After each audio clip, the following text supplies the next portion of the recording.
అల్లు అర్జున్ గారు నిన్న ముఖ్యమంత్రి గారు అసెంబ్లీలో ప్రస్తావించిన తర్వాత మీరు ప్రెస్ మీట్ పెడతారనంటే పశ్చాత్తాపంతో ప్రెస్ మీట్ పెడుతున్నారని చెప్పి నేను అనుకున్నా.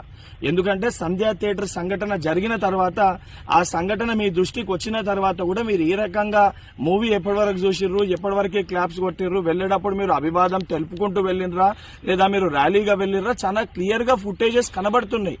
మీరు అవన్నిటినీ పక్కన పెట్టి ఏదో లేను జరగలేదు నా దృష్టికి రాలేదని చెప్పి మీరు మాట్లాడుతున్నారు. సరే మరుసటి రోజు మీ ఇంటి దగ్గర కూడా మీరు ఇన్సిడెంట్ జరిగిన తర్వాత కూడా పటాకీలు కాల్చుకున్నారు. సరే ఆ విషయాలన్నింటినీ కూడా మేము ప్రస్తావిస్తలేము అని మీరు మాట్లాడుతూ ఏమని అంటారు, తెలుగుని సత్తా చాటుతున్నాం అని మాట్లాడుతున్నారు. తెలుగుని సత్తా చాటేది ఉంటే మన వలన తెలుసో తెలియకనో ఏదైతే సంబంధించి సంఘటనలో మనుషుల ప్రాణాలు పోయే విధంగా అటువంటి ఒక చర్యలు జరిగినప్పుడు దాన్ని ఏదైతే సంబంధించి సానుభూతితో స్పందించి ప్రెస్ మీట్ నిర్వహించి ఆ కుటుంబానికి అండదండగా నిలిచే ప్రయత్నం చేయాలి తప్ప నిన్న ముఖ్యమంత్రి గారు ఏదైతే ఈ ప్రజాప్రభుత్వము ప్రజలకు అండదండగా ఉంటది, ఎవరు తప్పు చేసినా కూడా ఊరుకోము శిక్షిస్తామని చెప్పి ముఖ్యమంత్రి గారు వారి స్థాయిలో తెలంగాణ ప్రజానికానికి ఒక ధైర్యం ఒక భరోసా కల్పిస్తుంటే దాని తర్వాత మీరు ఈ రకంగా ప్రెస్ మీట్ పెట్టడం అనేది ఇది సరికాదు.